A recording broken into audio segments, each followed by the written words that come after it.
Yeah, thank you. So yeah, welcome back after the break. So now we will take our attention to the other cognitive optimization problem that we will talk about in this course, apart from matchings. Um, I mean, in principle, this is maybe a simpler problem to understand. But the reason I do it later is because its IFP formulation is somehow more non-trivial than matchings for matchings. You'll see why. Anyway, the problem is in the graph as of this.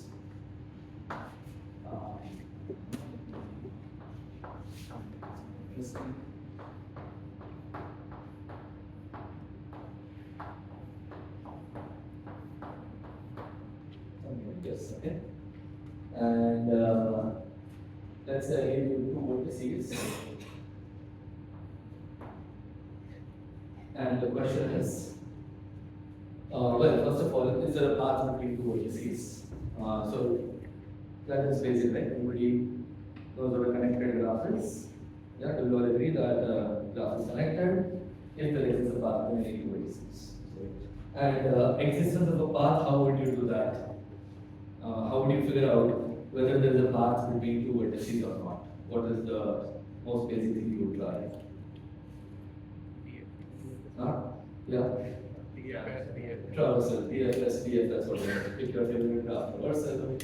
So, existence of a path and all that, those things are covered in earlier courses. So, what we are interested in is not just knowing whether there is a path, we are interested in finding a shortest path. So,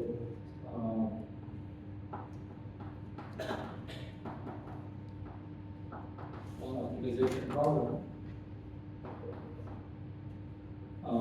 Let's call it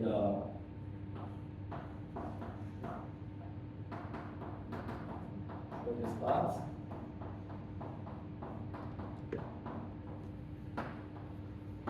So you're given a graph G.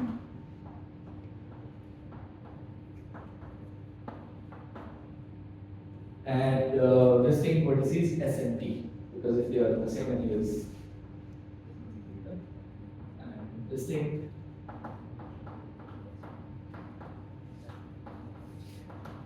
vertices S and T. The goal is to find a shortest ST path.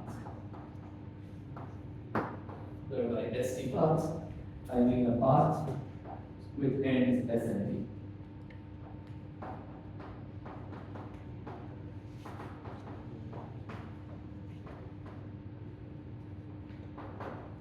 And by shortest, we are referring to the fact that the length of a path is the number of edges. So shortest means one needs fewer edges.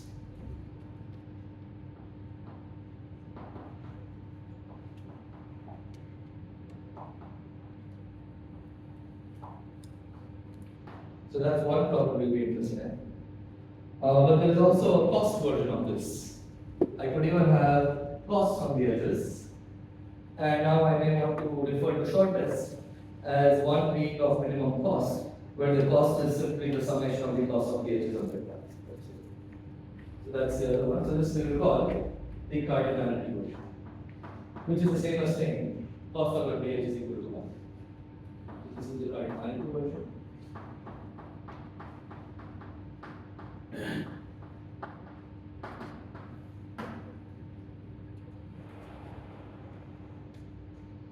And in the more general version,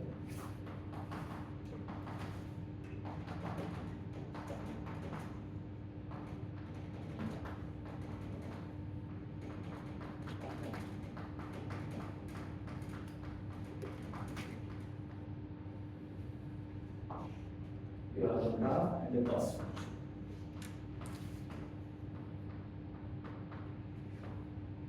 But unlike the minimum cost perfect matching problem, here we are going to insist that the costs are non-negative real numbers. We're not going to allow negative numbers. Because there are issues that you might have already seen in the previous courses, but we'll talk about the issues later through examples. So I'm going to assume that a cost function is from the edges of the graph to non-negative wave numbers. And the goal is to find a shortest path, shortest SD path instead of SD vertices.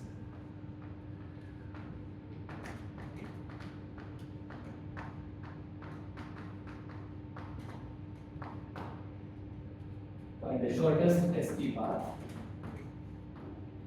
The now shortest means one of minimum cost.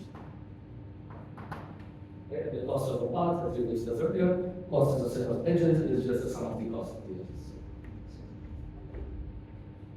Yeah.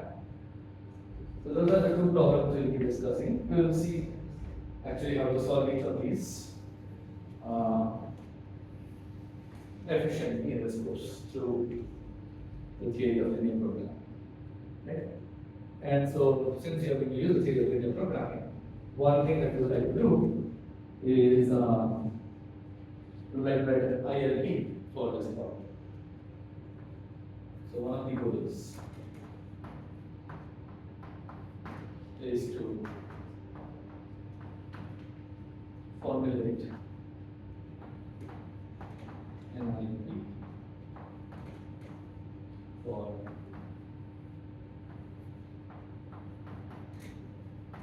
shortest path. I was going to do this.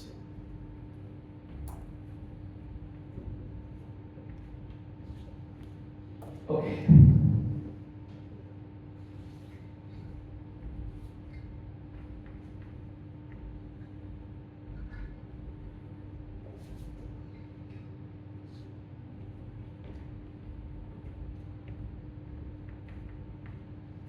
And of course, there's another thing that we would like to discuss, which is related to the other goal.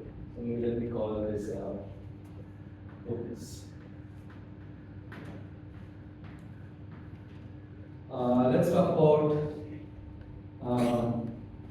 the corresponding decision versions. So when we just look for the decision version for the identity, decision problem, shortest path.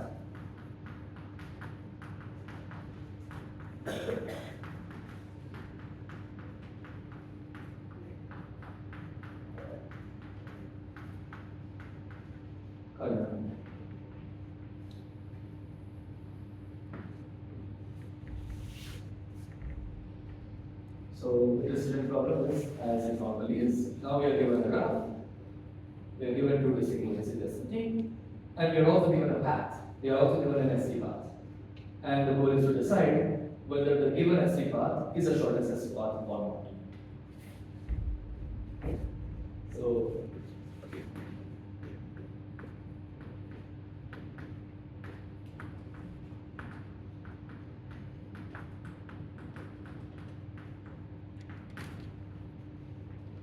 and an SD path P.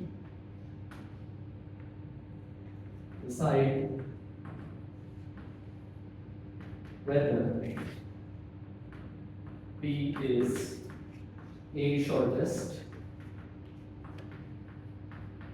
SD path. Let's for an example.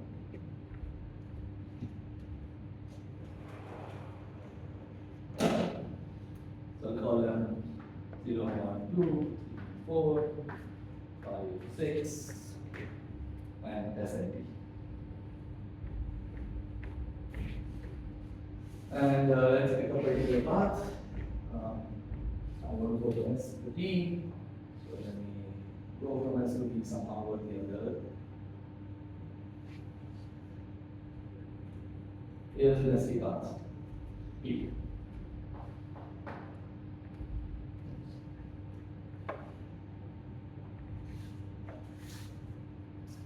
Is this a shortest SD path in this example? If not, why not? If yes, why? So Yes, no? Not a shorter SD path? No? Okay, welcome. Bye. Okay, what is that? S to 1 to 3 to T. So Gautam is saying I can do much better than this. Right? I can go from S to 1 to 3 to T. Let's compare the lengths. The second one is just length 3, and the first one seems much longer than that. 1, 2, 3, 4, 5, 6, 7, and 7. Yeah. The pink part is length 7. Is it 7? Yeah. And the yellow one is 3. Yeah. So therefore, the pink one is not a short circuit. So clearly, the decision problem is in point. Yeah, everybody is providing this kind of. So clearly, this decision problem belongs to point P, and the certificate is simply a shorter SD path. A shorter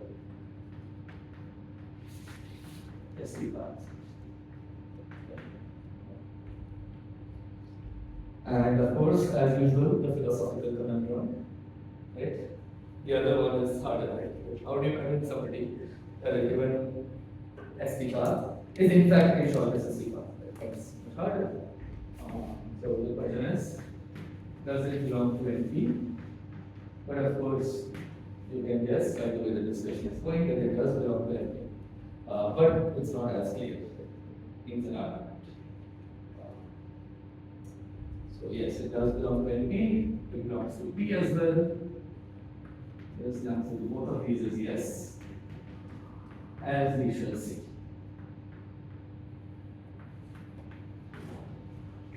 Yeah. But the point is, how shall we see? So that brings us to the second goal, which is, can we come up with some certificate to certify that the SD path is indeed a shortest SD path? So, to formulate or formulate potential certificates. Of course, you can come up with a potential certificate, but then whether it actually is a good one depends on whether it always exists or not. Right? If it just exists for one graph, that doesn't mean it's not good enough. We want certificates that exist in general for any given graph and any given short existing path. Okay. So,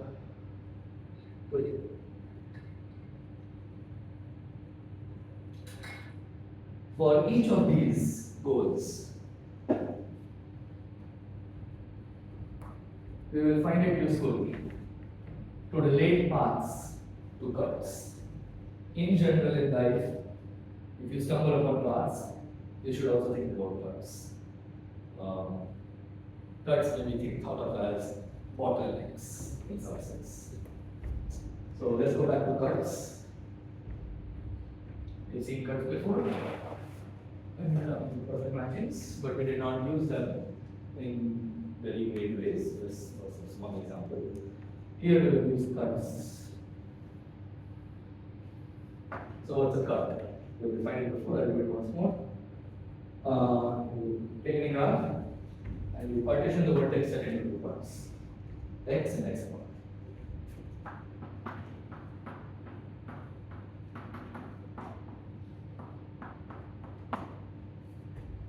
And the cut is simply the cut associated with this partition by partition. It's simply the set of all edges running from one part to the other. So partial x is the set of all edges that have one end in x and the other end in x1. That's what the cut is.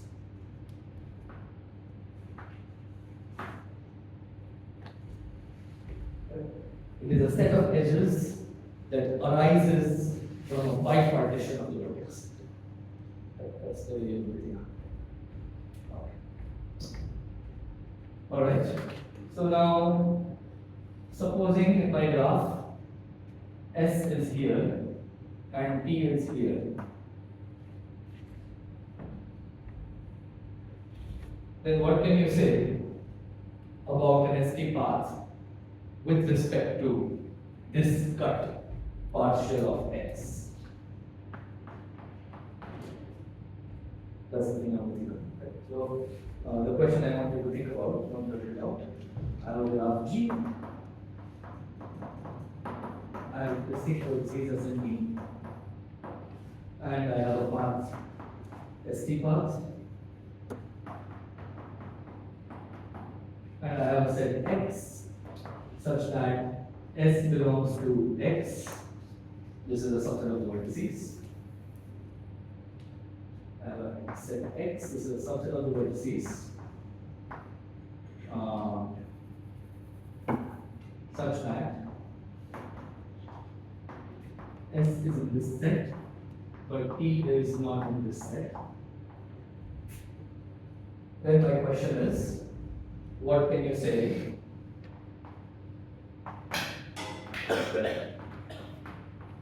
about P with respect to this partial X?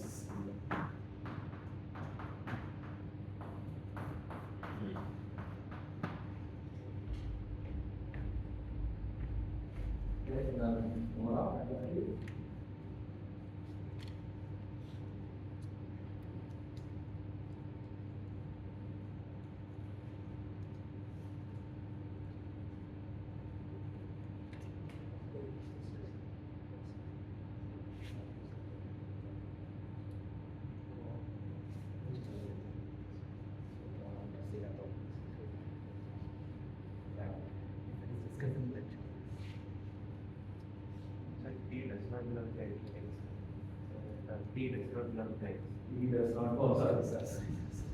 T belongs to X bar, that's what I wanted to say. Yeah, sorry. T belongs to X bar, therefore it does not belong to X.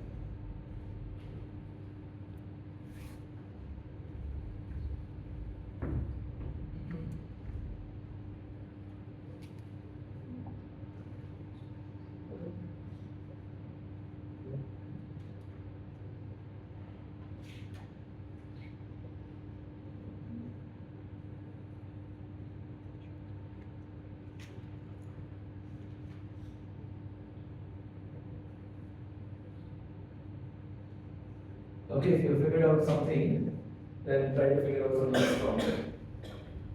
So, I'll make it a bit clearer. What can you say about P intersection partial of X? That's what I want to do.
Okay. So, looks like most of you are saying that they should be non-empty. It can't be empty. That is clear. And then some of you are also saying that this should be equal to 1. That is very strong. So if you are thinking it is equal to 1, make a comparison. Small comparison.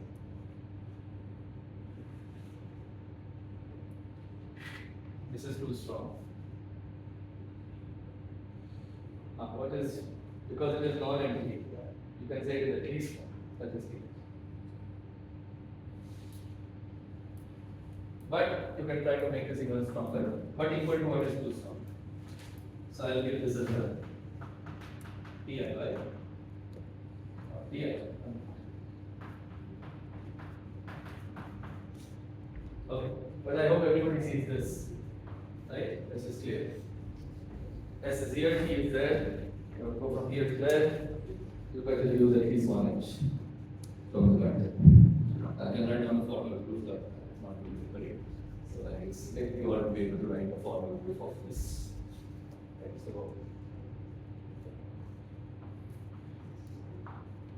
proof. Yeah.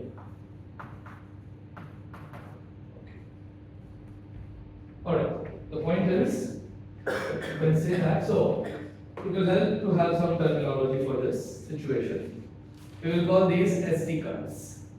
An ST cut is a cut where, so these two sets, maybe I'll use more terminology because I'm not used to it. I will call these two sets the shores of the cut. Okay? These are the shores of partial x. Observe that partial x is the same as partial of x complement by definition.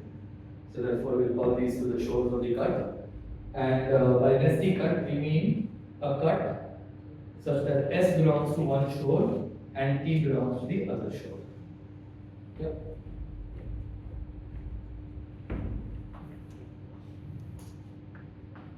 An ST cut is any cut such that S lies in one shore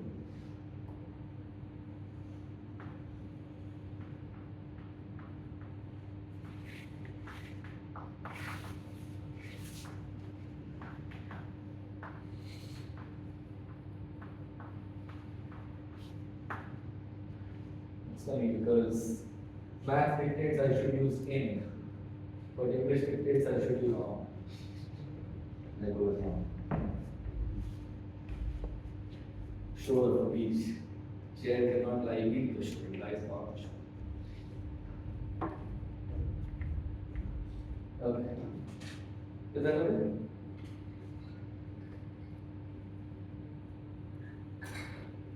And what we just observed, to which you will write a formal proof, is the following proposition.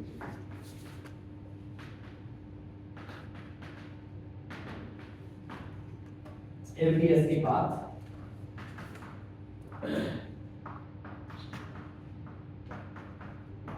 meets, which is the same as intersects, every SC cut at least once.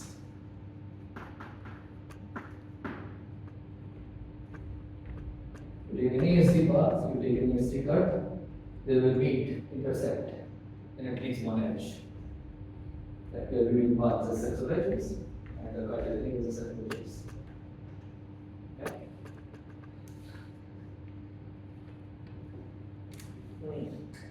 Good.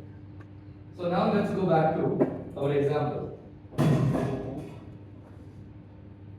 Okay.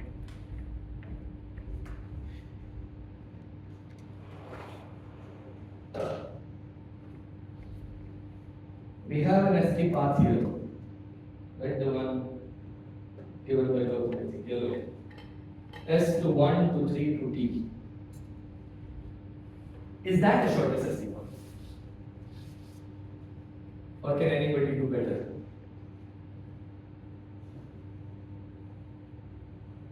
Yeah? Nobody can do better? I'm not trying. Nobody can do better? So you all think that there is a shortest path?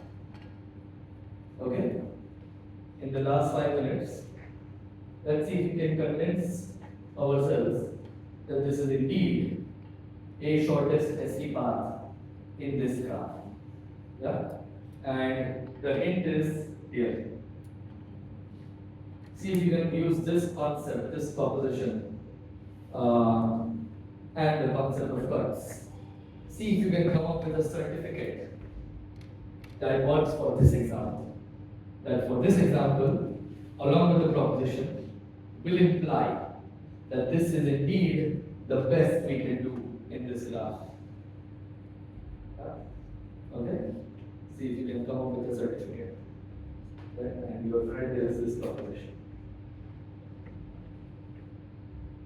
Try it now, but you will also try it yourself because I don't want to spell out the answer.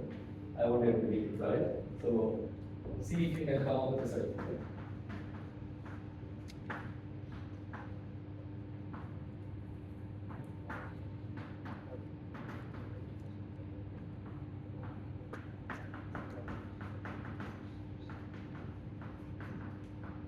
So this example, where this is this.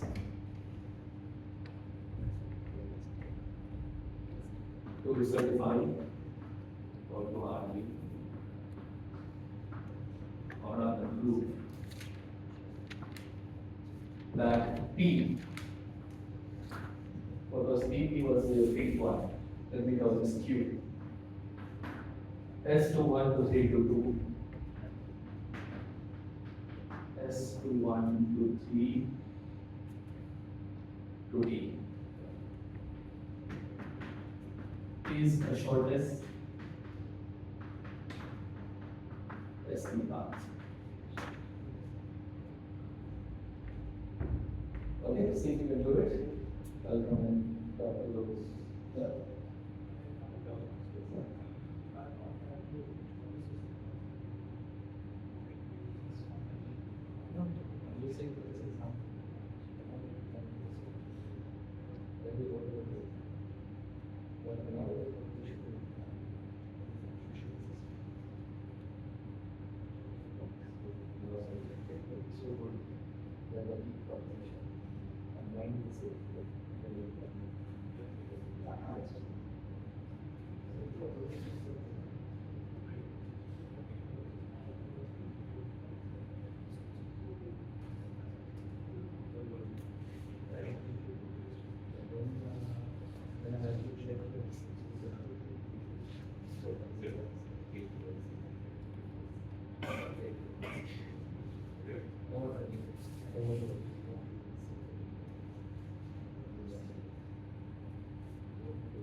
Later.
So in the interest of time, I'll give one more hint and we will take this up next time.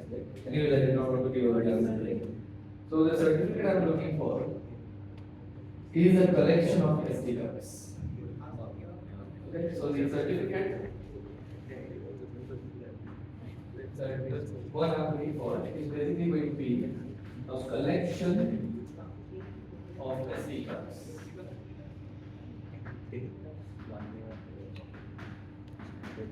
Which collection I'm not telling you. I want you to come up with a collection of SD cards such that that collection combined with this proposition implies that this is indeed a short SSD bar in this example. And the more generalized version of that is what I'm assigning actually. So we are doing the cardinality version in the lectures, but the cost version is already part of your assignment. Yeah? Okay. So anyways, you can think about it and we will discuss the potential certificates that have this format next time. Yeah? Okay. That's all for today. Any questions or concerns before we wrap up? Okay, if not, I'll see you on Wednesday at 2 p.m.